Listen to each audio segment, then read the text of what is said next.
Praneeth group వారి group park Spanish model triplex Vilas Dundigal Gagillapur. మరిన్ని వివరాలకి ఈ కింద నంబర్ని సంప్రదించండి. మంత్రి కొండా సురేఖ మాటలపైన వివాదం కొనసాగుతూనే ఉంది. సోషల్ మీడియాలో పెద్ద ఎత్తున ట్రోలింగ్ నడుస్తూ ఉంది. ప్రస్తుతం మనతో పాటు బీఆర్ఎస్వి ప్రెసిడెంట్ గెల్లు శ్రీనివాస్ యాదవ్ ఉన్నారు. మాట్లాడదాం. కొండా సురేఖ స్టేట్మెంట్ ఎట్లా, ఆమె డబ్బులు ఇస్తేనే ఫైల్ మూవ్ అవుతుంది అనేటువంటి చేసిన స్టేట్మెంట్ గురించి ఏం చెప్తారు? అంటే కొండా సురేఖ గారు వాస్తవం చెప్పారు. ఎందుకంటే రాష్ట్ర ప్రభుత్వంలో ఏం జరుగుతుందో ఆమె మాటలే మనకు అర్థమైపోయింది.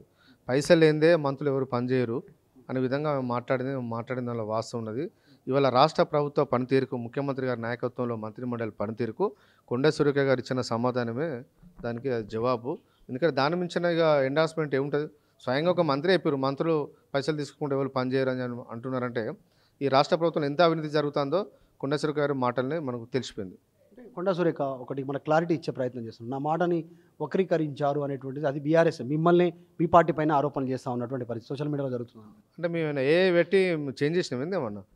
కొండా సురేఖ గారు మాట్లాడిన మాటలనే ఇవాళ రాష్ట్రంలో అన్ని రకాల మీడియా కూడా టెలికాస్ట్ చేసింది. సోషల్ మీడియా కూడా ట్రోల్ అవుతుంది. మీరు మాట్లాడింది ఎట్లా ట్రోల్ అవుతుంది? మీ నోట్లోకి వెళ్ళి వెళ్తేనే కదా. నిన్న వట్టి స్టేట్మెంట్ రాసి పంపుతానో అది ఫేక్ అవుతుంది. మీ నోట్లోకి వెళ్ళి మీరే మంత్రి గారు స్వయంగా మీరు మాట్లాడిన తర్వాత ఇది ఫేక్ అంటే ఎట్లా? అది కరెక్ట్ కాదు. తెలంగాణ ప్రజలు, విజ్ఞులు అందరూ కూడా గమనిస్తూ ఉన్నారు.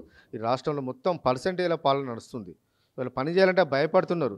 ఇవాళ చాలామంది కొంతమంది మాకు యువకులు ఇంతకుముందు గత సంవత్సరంలో బీఆర్ఎస్ ప్రభుత్వం ఉన్నప్పుడు యువకులు అందరూ కూడా ఉత్సాహపడేది. రాజకీయాల్లో మేము సర్పంచ్కి పోటీస్తాం, ఎంపీటీస్కి పోటీస్తాం చెప్పి సంతోషపడేది. ఇవాళ ఈ ప్రభుత్వం వచ్చినాక భయపడుతున్నారు. ఎందుకంటే మనం పైసలు పెట్టి పనులు చేసిన తర్వాత బిల్స్ రాకపోతే ఆర్థికంగా కుటుంబాలు చెతికిల పడిపోతాయి. ఈ రాజకీయాలు మాకు అర్థమైన పరిస్థితి ఇవాళ రాష్ట్రంలో తీసుకొస్తున్నారు. గ్రామ పంచాయతీలు వేసిన పనులు కూడా పర్సెంటేజ్ అడిగితే ఈ వ్యవస్థ ఎవరు బాగు చేయాలి? ఇట్లా నడుస్తుంది ఇవాళ కాంగ్రెస్లో పాలనలో. వరుస వివాదాలకు కొండా సురేఖ మంత్రి స్థానంలో ఉండి కేంద్ర బిందువు అవుతున్నారు. గతంలో కేటీఆర్ పైన, నాగార్జున కుటుంబం పైన, తర్వాత కొన్ని కుటుంబానికి సంబంధించి మద్యం గురించి ఇప్పుడు వరుసగా వివాదాలు వస్తున్నాయి. మీరు ఏమైనా విజ్ఞప్తి చేస్తారా ప్రభుత్వానికి? ఆమె విషయంలో ఏమైనా చర్య తీసుకొని ఇంకేమైనా డిమాండ్ చేస్తారు? ఇప్పుడు మంత్రులు అంటే ఆదర్శంగా ఉండాలి. ఇవాళ అసలే ఈ దేశం లోపల ఉమెన్ లీడర్షిప్ లేదు.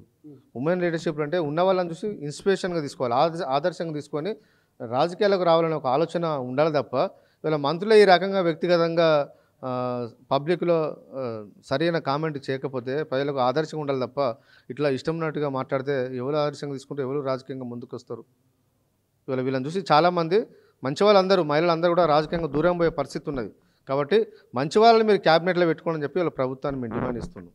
మంచి నాయకులను, ఆదర్శంగా ఉండేవాళ్ళను, మంచిగా మాట్లాడేవాళ్ళను, ఎడ్యుకేట్ చేసేవాళ్ళను, మోటివేట్ చేసేవాళ్ళని ఉండాలి తప్ప ఇట్లా చిల్లర కామెంట్లు కేటీఆర్ గారిపైన, కేటీఆర్ కుటుంబం గారిపైన, అదేవిధంగా సమంత నాగార్జున గారి కుటుంబం పైన ఇట్లా వ్యక్తిగతంగా దూషణలు చేస్తారండి. మంత్రులు ఏం పనండి? మంత్రుల సబ్జెక్ట్ అదా? మీకు ఇచ్చిన షాక్ ఏంది? మీరు మాట్లాడే మాటలేంది? కాబట్టి ఇలాంటి మంత్రులు ఉండడం నిజంగా మన రాష్ట్ర ప్రజల దురదృష్టం అని చెప్పి భావిస్తున్నాను. ఇది గెల్లు శ్రీనివాస్ యాదవ్ బీఆర్ఎస్ ప్రెసిడెంట్ ఆయన ఒపీనియన్ కొండా సురేఖ పైన.